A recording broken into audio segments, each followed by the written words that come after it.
let's jump into our top 25. We'll add it to the screen here. And did I hit the right? There we go. That's the right one. Got to make sure we're on the right screen here. And we'll start from 25 and work our way to number 1. And some of these don't deserve the explanation that some of these other ones do. Or look, we're still at a point in the college football season where some of these teams have played like one good football team, right? So or none in some of these cases, and we're still trying to figure some of these teams out. As crazy as that is, headed into week 6, I think we know more than we have all year, obviously, but still trying to figure some of these teams out. And there was a lot of shuffling around in the top 25 last week. Teams that were in our top 25 that lost: Georgia, Ole Miss, Utah, Illinois, Oklahoma State, Central Florida, and Louisville. So like Central Florida, how you doing? Keep it moving. We barely knew you. You were here for your 5 minutes of fame on the First and Long College Football Show, and now you're gone. Just that fast. It can happen that fast, folks. Number 25, Army. If you haven't watched Army play a football game, you are with the majority of Americans. Most people haven't watched them play a lot. They came on Friday this past week, and which gave me an opportunity to watch them a little bit. And I'm going to tell you something right now. Out of the AAC there, Army has got just as good a chance as anybody to win that conference. They have a playmaking football team. They've got one hell of a quarterback, and we all know what a really good quarterback can do for a college football team that has at least a decent surrounding cast. Army is one to watch out for. It's kind of funny. Army and Navy are both undefeated in that conference, and the only 2 teams that are undefeated in that conference at this point in the season. So we got some armed forces there showing some strength in the football game. Really, really impressive stuff. Army's not a team where you're going to know a ton of the players whenever you go and watch them. They don't even put their names on their back of their jerseys. I wish they would. I think they should, but they don't. And anyway, they're fun to watch. Oklahoma at 24. I'm trying to remember where we had them last week. I can't remember where exactly. I think we may have dropped them out last week, but nevertheless, we've got Oklahoma in at 24. Oklahoma's got a good defense for the most part. I mean, we saw Auburn, hitting some explosive plays on Oklahoma. If you've actually paid attention to Auburn and you look at some of the numbers, they're actually one of the more explosive offenses in the country, which is really, really weird. They just can't sustain drives. They're not a great offense, but they can hit some pop plays. And they did that against Oklahoma in the passing game. But Oklahoma, for the most part this year, has been a really solid defense. Now we got Hawkins at quarterback, the freshman dual threat quarterback there. What does this mean for the offense? I still don't really know. I don't think anybody really knows at this point. And this is all assuming that Hawkins is able to stay healthy. The way this guy takes hits, I doubt he's going to make it all the way through an SEC season. And I'd hate to be a Debbie Downer. I love the guy, and I love that he's willing to put his body on the line, but he's going to have to figure out a way to get things done without putting his body on the line, that many times a football game. But don't look now. Oklahoma has got a couple of answers to some really big questions on their offense. Are they going to be able to answer all the questions? No. I think they're a grower. I think they're a team that hasn't played their best football offensively this year, and we know what they are defensively, and that's a good football team. Texas A&M, you could say a lot of the same things about Texas A&M that I just said about Oklahoma. You know that Texas A&M has got a good defense. We talked about it going into that Notre Dame game there at the beginning of the season where they lost at home. That was two of the best defenses in the country going at it right there in that football game. Texas A&M has been really, really good at turning the football over on defense. They've been pretty good statistically, but it's all of the havoc plays, the turnovers. They've been really, really good at all that stuff this year. And they're a defensive-led football team. We're going to talk about them today, so I won't go too much farther into them. But Texas A&M, their questions are offensively as they're on their second quarterback for the season and really, really have had a hard time, minus the running back there, Le'Veon. Minus him, there hasn't really been any consistent players offensively other than him and the freshman quarterback, Marcel Reed. We'll talk more about them in a second. Number 22, Indiana. Guys, if you don't know it, Indiana is an absolute wagon. Okay. This offense is really, really good, and they don't just beat people, they cover spreads. So if you haven't been paying attention to Indiana, again, you're probably with the majority of America on that, but go back and look at some of their football games.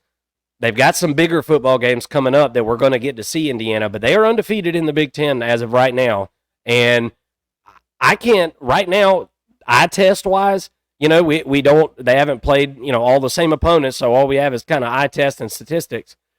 Eye test and statistics are telling me that this is one of the top 5 teams in the Big Ten. And I know that's really, really hard to believe because the Big Ten's pretty loaded, but I'm putting Indiana on up there, and we're going to see how things work out as the season goes. Don't have a big game this week, but they do got some big ones coming up. South Carolina at 21. I think we're a little bit high on South Carolina here on the show versus nationally what everybody else is thinking. Supposed to get Lenora Sellers back. We're going to talk about South Carolina hosting Ole Miss this week. That's going to be a big game. Ole Miss is going to go play a carbon copy of what they just played in Kentucky there at home. Now they're going to get to basically play that same team again, I think with a little bit better offense in South Carolina. So we're gonna discuss that game today. What do you think about 25 through 21? I try to make this fast, but then I start talking about these teams, and I can't shut up. But these teams right here are super intriguing. If you would have showed me this slide right here in preseason, I would have been like, what in the absolute hell is going on in college football? Yes. What do you think about this group? Hey, well, first of all, go Army. I'm in the Army now, in the National Guard, so love to see those Black Knights doing their thing. But haven't watched the game through and through yet. Catching some highlights. I know they're kind of doing their thing right now with Jeff Monken at the helms. For those who don't know, that's Todd Monken's brother. Todd Monken was the former Georgia offensive coordinator who's now at the Baltimore Ravens and doing a great job with the Ravens. The best best OC in the world right now. I think so. Yeah, absolutely. So another great offensive mind there at Army. I wouldn't be surprised if Jeff Monken ends up somewhere in the Power 4 next year. He's kind of been a fringe Power 4 coach, but no major program wants to take a chance on a coach that runs a wing T. My understanding is that Jeff Monken doesn't just run the wing T. He's running it because it's Army, and that's what you do when you coach Army. So could be a great offensive mind down the road. Really like what they're doing. I hope that they're able to kind of keep it up there. And look, Mark, I'll kind of make things quick here. So for those who don't know, I just came back from a cruise. I was gone all last week. Got in late Friday night. I was held up by the hurricane coming through, going through Florida. So I got in late Friday night and watched some games on Saturday. But the previous week's games I did not really get to watch. There were like 4 TVs on this cruise ship. It was pissing me off.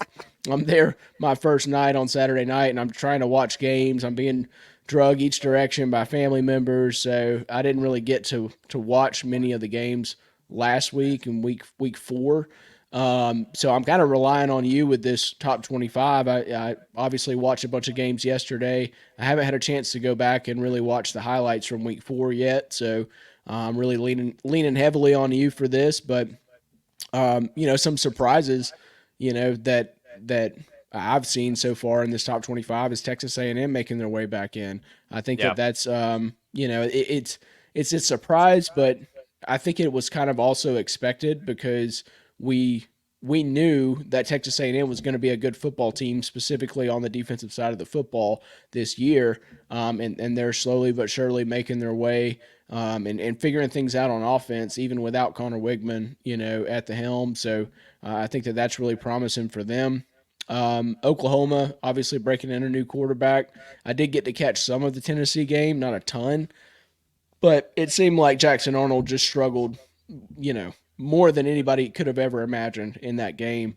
And, they had to kind of pull the trigger on him, but it seems like this young quarterback has really kind of stepped in and given them a breath of fresh air and is kind of just doing his thing. It's just going to take them a little while. They kind of have to go back to basically fall practice installs, which take about 4 weeks to get the offense going. You kind of have to do that to some degree when you're playing a new quarterback and a quarterback with a completely different skill set from the one that you had originally. So Yeah. I think that the Oklahoma offense will come around. It may be maybe a couple more weeks before we see them in full stride. Indiana has been kind of a darling in the Big Ten here, and I think that they're doing a great job. I haven't watched a ton of Indiana, but I think that they're definitely a team on the rise and one to watch out for. They're one of those teams that can upset just about anybody they play. And it kind of brings me to South Carolina because they're a similar team. I mean, they're very disruptive on the defensive line. They can create turnovers with their defense, and they have just enough offensive power right now to sustain drives and keep them in ball games to let their defense kind of win them the football games. They're a very scary team, and I did coin the name Scarolina for a reason. They are a pretty scary team still, and have continued to play great defense. It seems like. Next time we'll see Carolina, it'll be Cocktober, baby. Yeah, so right. You never know. Just don't fade Carolina during Cocktober. That's all I got to say. All right, let's go through 20 through 16 here. I'm going to try to move a little faster, and let's get to the top of this group because, let's get through this group. Louisville. I bet on Louisville last week against Notre Dame. I lost that bet. If I had to go back in time and do it all over again, I would do it the same. Not to quote Corey Smith two times in 2 days here, but which he is a badass artist. I love me some Corey Smith. I met the guy, by the way. But if I could do it again, I'd do it the same. And the reason I say that is Louisville turned that ball over 3 times in the first quarter against Notre Dame, and then the rest of the game held their own and actually – if it was played in the last 3 quarters, Louisville wins that football game. There's no doubt about it. And statistically, absolutely just tore Notre Dame up statistically, lapped them up there on yards and everything. So I feel like Louisville is a really good football team. They've only played 1 game in the ACC. We're going to talk about them. They'll be hosting SMU this weekend, who just came off of a big victory over Florida State. And we'll talk more about that one here shortly.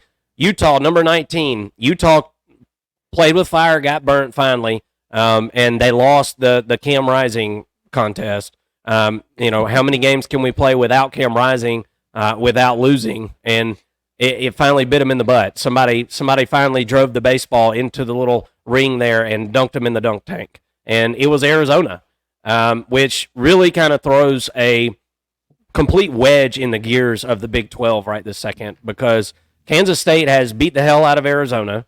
Arizona beat Utah, and Utah, has beat Oklahoma State, and it's just like everybody's beat everybody. We've got a log jam there in the Big 12. So the only team that you've got left that's undefeated amongst all those Big 12 teams, BYU. Who had BYU on their bingo card? No. Raise your hand, because I sure as hell didn't. BYU hasn't been a team that we've hardly even talked about. Now, I did put them in the top 25 last week, so they didn't just suddenly appear in the top 25, and now they're number 16 in the country. But this is where we're at. I mean, BYU is undefeated. They took care of Kansas State at home handedly, Mason, while you were gone. I don't know if you got to see that one at all, but Kansas State just absolutely went to BYU and just crapped down the back of their leg, man. So it is what it is. BYU's undefeated at this point. Arizona last night looked like they had a really good game plan for Utah in that football game. And, Utah held them to under 20 points. Utah should win that football game every single time. Yes. Arizona is not some kind of world-renowned defense or anything. You should be able to muster up 21 or more points to be able to beat Arizona, and Isaac Wilson and company can't do it, man. Weren't able to run the football as effectively this week as they were last week against Oklahoma State, which, Oklahoma State doesn't have the best defense either. So with all that being said, we've got a little bit of a knot there in the Big 12 that I think is going to work itself out here over time. We've still got some good matchups there in the Big 12, but It's looking more and more likely like your Big 12 champion could have one or maybe even two losses. Mm-hmm. What do you think about this group? The only group, which I don't think this is a huge spoiler, but the only team that we have ahead of these four in the Big 12 is Iowa State. They're the only other undefeated team in the Big 12. Thank you for correcting me. Everybody was going to correct me on that if you didn't. Yeah, that's right. Iowa State is undefeated. Yes, and they're the only other team that kind of looks like they could be better than BYU and have the resume to match that. And honestly, that's not as surprising, I feel like, as BYU being in the top 20. Iowa State with Rocco Becht, I know we'll get to them in a minute, but I mean, that's a pretty impressive quarterback there. But yeah, you've got kind of a snake pit going on in the Big 12, which everybody expected. There's a lot of parity in the Big 12, more parity than any other conference, by far. And we're seeing that, and man, it's must watch TV. If you're not watching the Big 12, you're missing out on some good football. Really, really exciting football. May not be the most competitive conference when you compare them to other conferences, but within their own conference, it's extremely fun to watch, extremely entertaining. And who knows where this is going to end up. I think we've got a few more weeks before we can really put our fingers on who might actually come out of this thing ahead, and who's really head and shoulders above the rest there. But with Louisville, we did kind of have this game going, and we were watching it along with the other few 3:30 games, I guess. And but going back and watching it, I mean, the turnovers were just piling up on Louisville against Notre Dame early in that game, and then they got a turnover, kind of sparked some momentum, and we're able to climb back into this football game. I'm with you. I mean, I still feel like Louisville was the right pick against Notre Dame. I think that they are, if not the same level of talent, maybe slightly better than Notre Dame, especially on offense. And so, maybe if this was a neutral site type of environment, maybe Louisville comes away with one there. But it seemed like touchdown Jesus kind of played his little magic there and gave Notre Dame the win. So really, really fun game to watch. But I do think that Louisville is slightly better than Notre Dame, even though we'll have Notre Dame ahead of them just because of the head-to-head matchup there. Yeah, and to kind of complement what you just said there, that's what Jeff Brom said about the crowd there at Notre Dame. He said it got real loud, and the guys weren't able to hear my calls, and that's my fault. I don't know. Some of these teams don't like using the headset a whole lot, man, and I don't know what the deal is with that. I don't know if it's coaches being paranoid of somebody being able to key into them, and being able to listen in on what's going on. I don't know what the holdup is, but some of these teams just really don't like using the electronic stuff. I don't know what the reason for that is, but some people are still on signs and some people are still hollering in plays. All right, 15 through 11. LSU at 15. This is a team I feel like that kind of it continues to get better as the year goes on, and that's honestly been a trend for LSU over the last few years. They've lost the first game of the year every single year for the last, 4 years, and seem to kind of pick up the pieces as they go. Got the good win there against South Carolina. I consider that to be a good win, and it was an offensive-led victory there. LSU is an offensive football team, but their defense is starting to bring up the rear a little bit.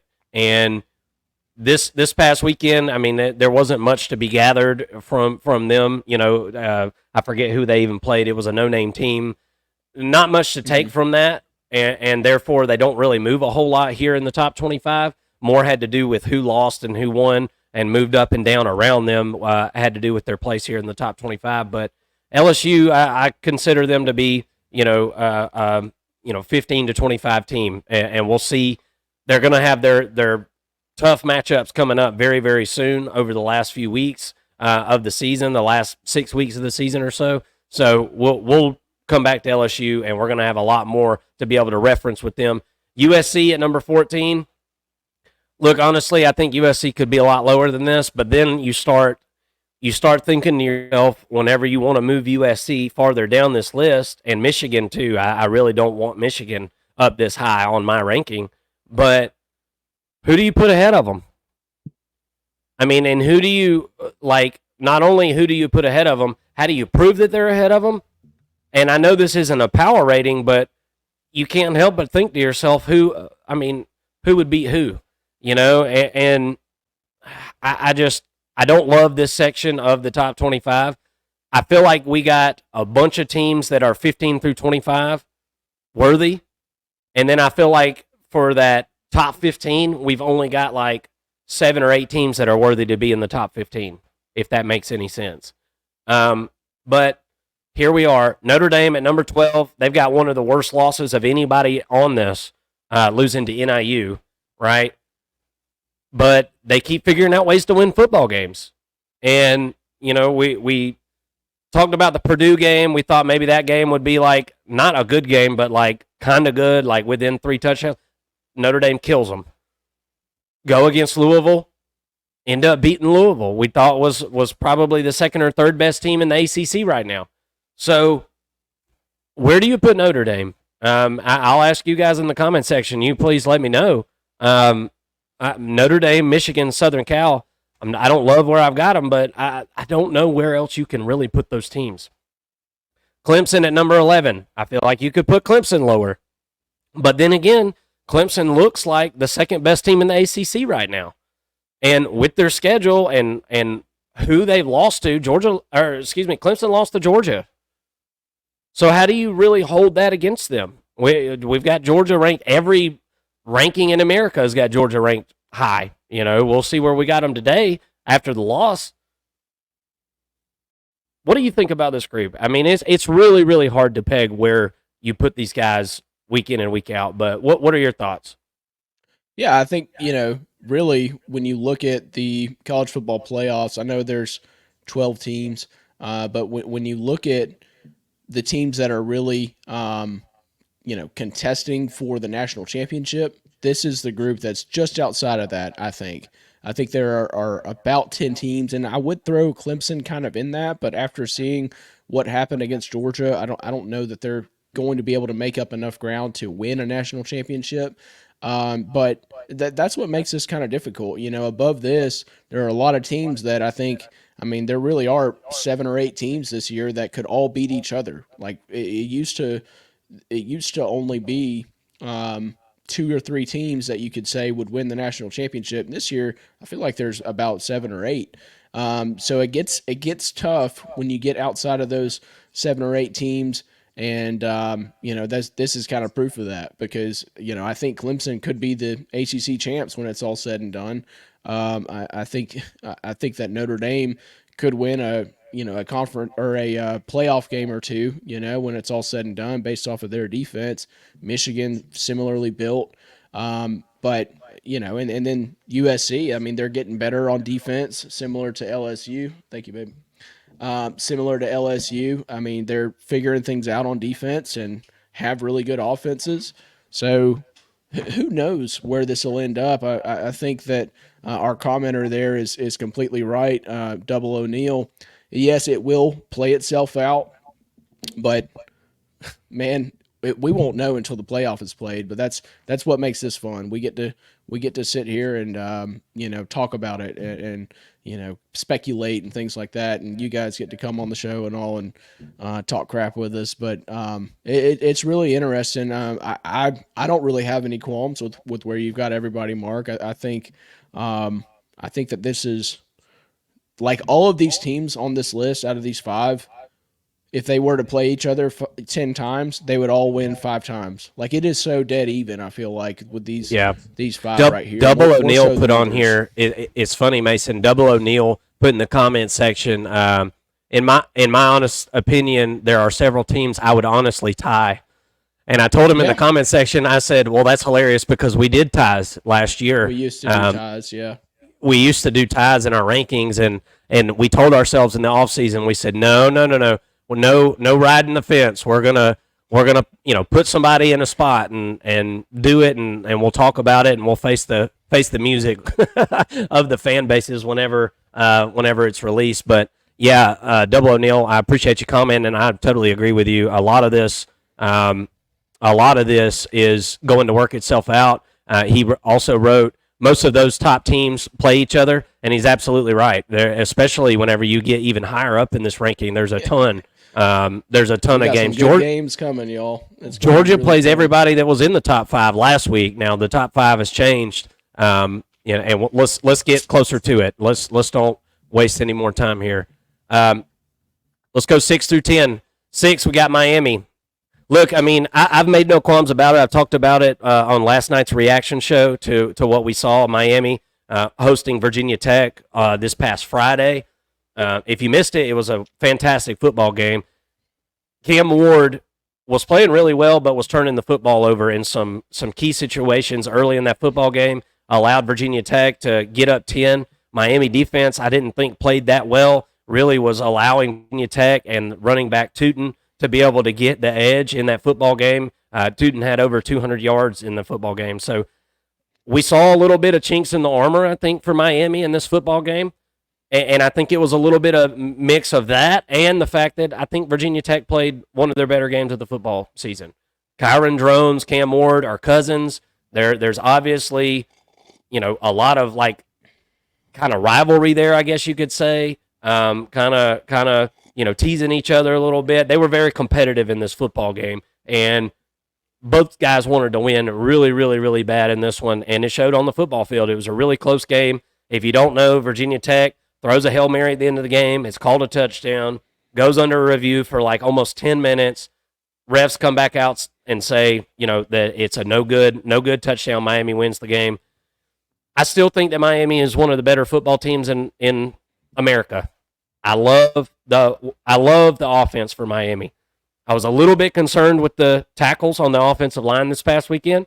Now Virginia Tech's got some good pass rushers, so take that with a grain of salt. I don't know the one pass rusher, and I keep forgetting his name. I keep looking it up, and I keep forgetting it. But Virginia Tech, he has 9 sacks by himself this season. He's really, really good there on the end, and so you got to kind of take it with a grain of salt. I mean, he's going to get his. And I thought Miami did a decent enough job scheming around him, and not to mention Cam Ward, the way he floats around the pocket, he can make that offensive line look a little better than what they actually are. But just a couple of areas to kind of look for with Miami as they got some bigger games coming up this season. Penn State at number 7. We've been pretty high on Penn State this season. Penn State, new offensive coordinator, Kotelnicki comes in. So far this season, up until this past week, we thought we had seen kind of a transformation of this Penn State offense, and it was kind of reverted back to what we had seen over the last few years this past weekend. And look, you're going to play all different styles of football games throughout the season, and who's to say that they just didn't get in this game and say, no, this is a rock fight, let's go, and it worked. Penn State won 21-7, but the way that they did it on offense was run. Play it safe, play it safe, play it safe, play it safe. And it worked great in this football game. Is it going to work, if Penn State gets to the point where they're, playing Ohio State, Michigan, Oregon? I don't know. I don't know if this style is going to work. Are you going to be able to cram it down those teams' throats? I don't tend to think so. I mean, I will say I think that's the recipe for beating Illinois too. You mentioned sure that they're going to have different styles to win certain games. Illinois has been excellent at taking the ball away, particularly in the passing game, and they've had a ton of interceptions this year so far. So maybe that was just the game plan to say, hey, we think we can win on the ground. We know the defense is going to hold up. Let's just not turn the ball over, and I think we don't lose this game. No, I think you're right. I mean, Illinois had caused 10 turnovers so far in the year, and we're +7 in the turnover margin. So you're absolutely right. But, Drew Aller has been so safe with the football his whole career. I mean, the guy's thrown, 3 interceptions his whole career? Pretty remarkable. It's just been a conservative approach on offense, and it's been a complaint that Penn State fans have had. And while it worked I completely agree. While it worked to a charm, look, we watched Georgia do this for years. When we had Jake Fromm offenses and things like that. It's why would we throw the football around if we can run it and blah, blah.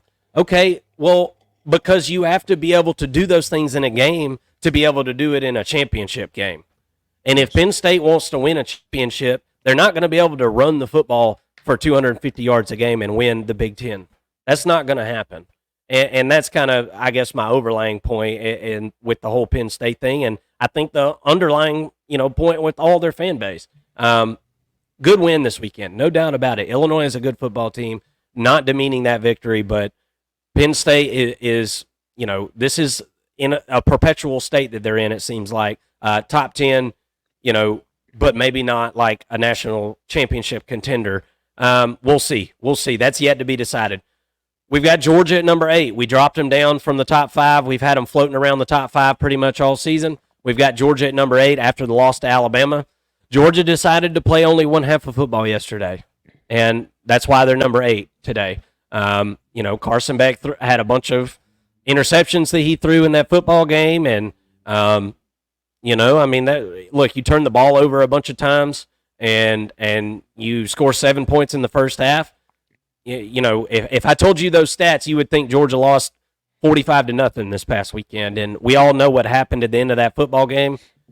I think we're all kind of wondering, all right, can Georgia play an entire football game like that? And if they can, I think they can win a national championship.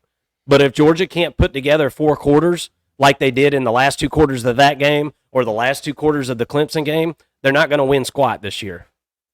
And it's as simple as that. Love my Georgia Bulldogs, but they've been as inconsistent gets this season. And I think yesterday Georgia was able to establish some leaders on that football team, because you don't go through trial and tribulation like you did yesterday without figuring out who's the top dogs. And I think Georgia probably figured it out in the locker room at halftime in that game, because they look a totally different program in the second half. So we'll see what Georgia takes from this loss into the future here, and we'll see how they show up on the field with Auburn there in Athens. And I think we'll know a lot more about Georgia's character. They didn't quit in the Alabama game, and let's see if they come out and they mope around against Auburn. That'll be interesting to see, in my opinion. Missouri at number 9. Missouri's got every chance to jump up in this ranking this week. But with the couple of games on the schedule, we're going to talk Missouri football here in just a bit. But Boston College and the Vanderbilt, back-to-back, barely winning those football games. Now, Boston College, I think that's a lot more excusable. Boston College is a lot better football team than what really anybody anticipated this season. But Vanderbilt is Vanderbilt is Vanderbilt is Vanderbilt. I'm not ready to concede the notion that Vanderbilt's some kind of good football team because they hung in there with Missouri. They played a good game, obviously, but Missouri's got to show us something. And what's really weird, Mason, we're going to go over this team. They got to show us something offensively. Out of all the offensive returners that they've got, the yardage production that they've got, they've struggled to get in the end zone. We're going to talk more about that here in just a few minutes. Have struggled to score touchdowns rather than kick field goals. We'll talk about that. Iowa State at number 10. This is the team that everybody's talking the least about, probably of anyone in this top 25. Nobody's talking about Iowa State. I literally forgot about them as we were doing this top 25. I forgot to mention that they're undefeated in the Big 12. It's really easy to overlook Iowa State. They've got the win over Iowa this season, and that's really kind of their claim to fame. They're going to have, obviously, some better football games as the season goes on. I need to look and see when those are. I guess honestly on the last half of the season there. But Iowa State, I think, is one of the teams that we know the least about out of anybody in this top 10, probably in the top 15 for sure. What do you think about this group? Well, while you're on the topic, I did pull up their schedule. So coming up, Iowa State's got Baylor, West Virginia, UCF, a bye, and then Texas Tech, Kansas, Cincinnati. So that's Dude, they have the easiest schedule I've ever heard of. Pretty easy. What the heck? And then at the end of the year, they finish with they got to go on the road to play Utah, then they get Kansas State at home. So okay. Yeah, I mean, at the very end, it's like, it could get pretty ugly. Take a little nosedive there at the end, but I mean, they're plenty capable of beating both those teams too. So, I I'm really impressed with Iowa State and what they've been able to do. I honestly, I have to see them more. I really need to watch what they're doing a little bit more to get a better feel for them. Robert Mackenberg says Missouri is a perplexing team for me. A lot of offensive talent, but hasn't looked good. I think their game at A&M will define their season. I totally agree. And if they are an actual potential playoff team, I do think that they are a potential playoff team, but are they actually going to get in? And I know that's what you meant. That's a bigger question to me. This Texas A&M game, though, is kind of a big hump for them. When you look at Missouri's schedule, it's pretty favorable for the rest of the year. So to me, going on the road and playing Texas A&M, who's trending upward as you're kind of trending downward, I think that this is a catalyst game for their season. And like you mentioned, whether or not they're going to be able to make the college football playoff by the end of it. Georgia at number 8. I feel like this is probably a little bit too low for Georgia, but I don't hate putting them there at 8. I think they could be above Penn State. I think you could have them as high as 4 probably after the loss to Alabama. But somewhere from 4 to 8 is probably the range. There's an argument that Miami's better than Georgia, but there's tons of arguments here that could be made. I think that Georgia is probably the team that most fans are tuning in on to see where they're going to end up, in the college football 25 or top 25, in the AP top 25 and all that. I think after a big loss like that, you always wonder what the slide is going to look like. Double O'Neill says Penn, like Iowa, a 9 to 10 win team at best, can't get over the hump. I'm betting they both are sitting out of the playoffs by the end of it. I don't think Iowa's making the playoffs. I think Penn could end up getting in there. I do think when you look at their schedule, very favorable for the Big Ten. It's really Ohio State. I think that's the only big matchup they have. If I'm not mistaken, they don't have Oregon and they don't have Michigan this year. So I don't remember if they get USC or not, but that could be one to watch for sure. Boise State is a better team than Iowa State. Very possible. Might be right. I think that's very possible in a head-to-head. I wish we got to see that matchup because that would be very fun too. Bowl season. Yeah, that's right. That's right. If Iowa State doesn't end up in the playoffs, right. And who's to say Boise State doesn't sneak in as that at-large team outside of the Power Four. But yeah, Miami, big win over Virginia Tech. I expected Miami to throttle Virginia Tech, but hey, the Hokies just kind of showed up and they came to play, and we really saw the style or the type of team that we thought we were going to get from Virginia Tech all season.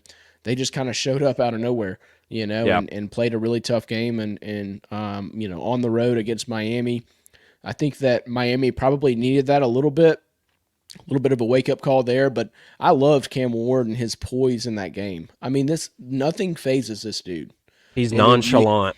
Yeah. Oh, my gosh. It's crazy. You saw the little flip pass that he had when he was getting sacked. That was unreal. It looked like a glitch. Like, it looked like we were living in the Matrix. That shouldn't be able to happen. The ball just kind of popped out of his hand and went straight to his, I guess it was a tight end or somebody that was right there by the line of scrimmage anyway. So, did you see Restrepo catch that one ball from his back? Did you see that? Restrepo goes out, and I believe it may have been 4th down, but I know it was at least 3rd down. It was like a 3rd down and 5 or 6. Restrepo goes and runs like the inside slant on a route, and slips on his cut, falls down on his back. The ball's already in the air, and from his back, reaches up and catches that sucker from his back. The wide receivers for Miami are unbelievable. A great supporting cast there on that offense. As far as like skill players, Miami's up there with the best of them. Yeah. No doubt, and I think that's a big reason why they're this high, right now. Call. But I think that's why they're so high in the top 25 right now, is because of what they've been able to do on offense. That's what everybody sees. But defensively, that defensive front is legit.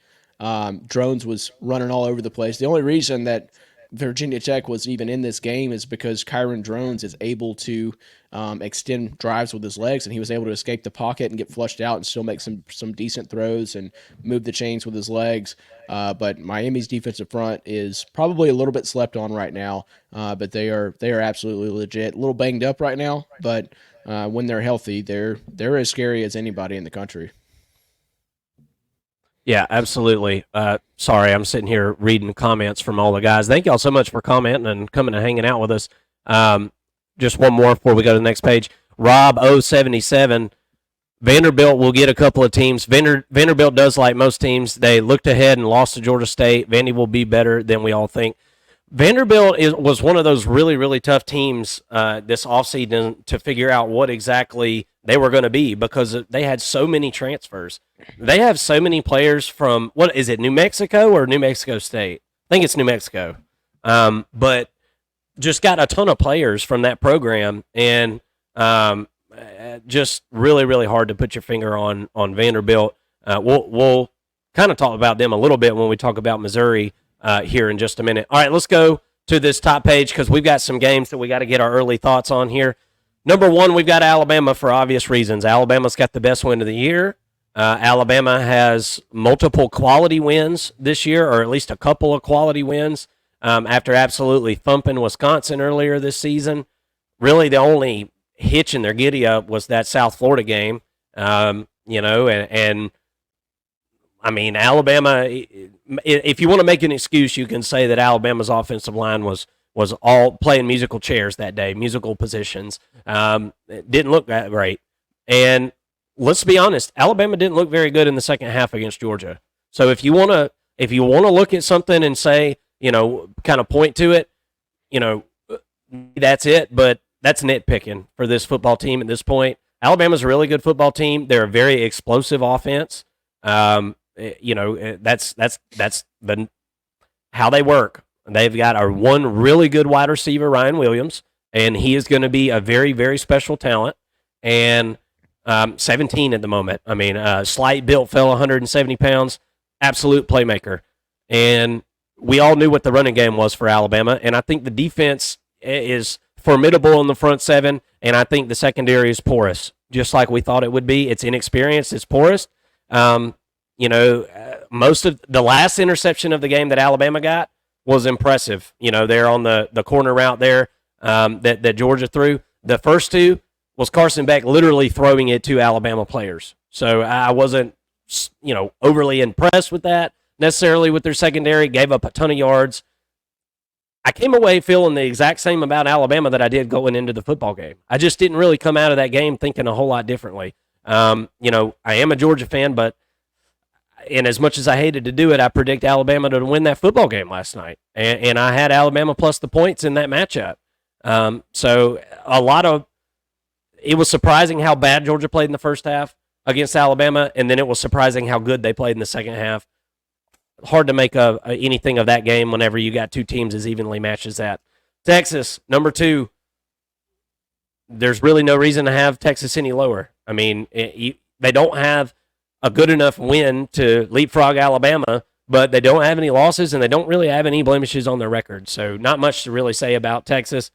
We're waiting. They're going to go into a bye week now, and then they've got Oklahoma there at the Texas State Fair. So we'll see what happens there against Oklahoma. That's one of those games that you never know. You just never stinking know. Oklahoma got that last year. Tennessee at number 3. Tennessee was idle this past week. We haven't moved Tennessee, I don't think. I believe they were already at number 3 or they were at number 2. I think they may have moved down one spot, but it had nothing to do with Tennessee. It was just the fact that, we had to move Alabama up. So Tennessee at number 3. Honestly, of anybody in this top 5 or anybody really in this ranking, Georgia obviously matched up pretty good against Alabama, at least in the second half of that football game.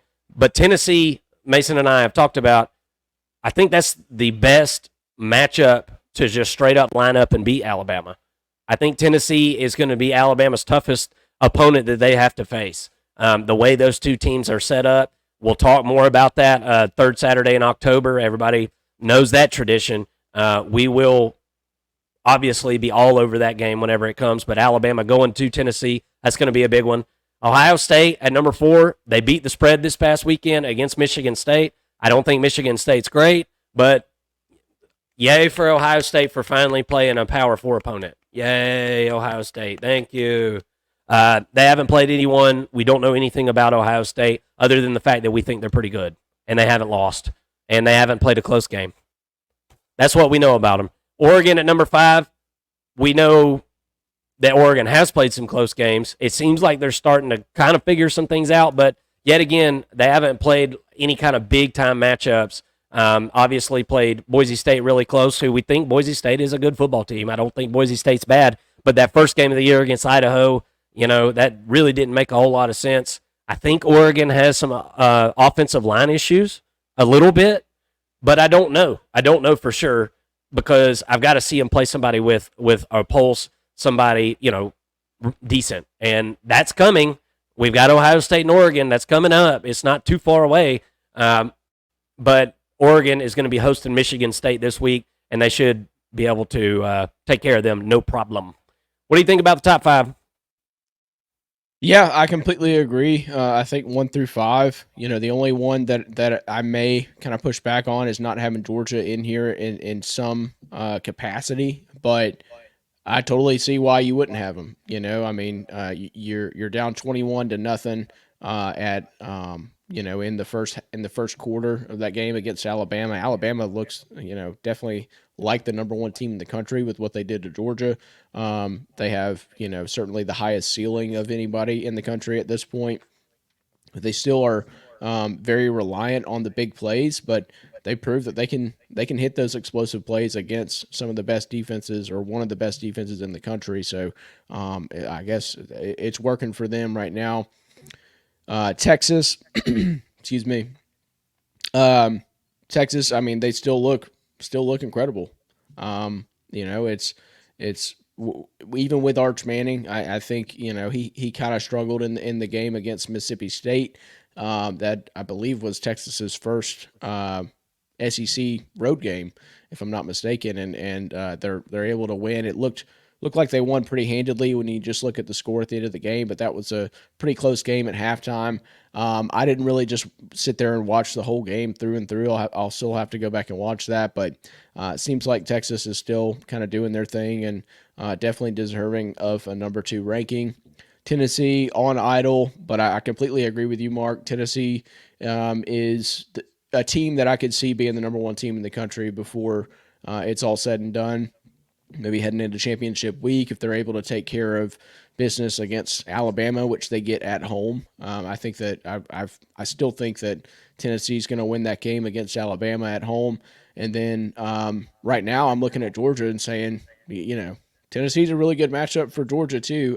Or I should say that Georgia is, Tennessee matches up with Georgia really well, I guess is what I'm trying to say, with Nico and his ability to move the pocket.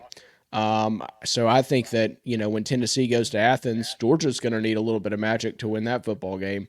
I don't think that they're, just head to head better than Tennessee right now, based on what I've seen.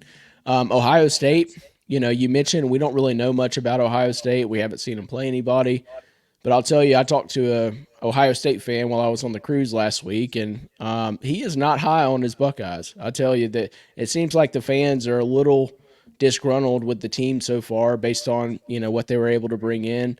Love the defense, but seems like they just don't have much of a pulse on offense, which I guess is a little bit surprising considering the wide receivers. And we know Jeremiah Smith and the talent that he brings as a true freshman. I think he's being overshadowed a little bit by what Ryan Williams has been able to do specifically against Georgia for Alabama. But Jeremiah Smith, and for my money, is the best freshman overall in the country. So I do think that, he'll have his day. But right now, obviously Ryan Williams is stealing all that glory. And then Oregon, I'm just waiting on that Oregon-Ohio State game really for both of those teams to figure out if either of them are really national championship contenders or not. I have a feeling that they both are, and I think it's going to be a really good game. But neither of these two have really played anybody. But yeah, in 2 weeks, you're right, O'Neal. We'll definitely see that game, and it's going to be very fun to watch and very fun to break down too.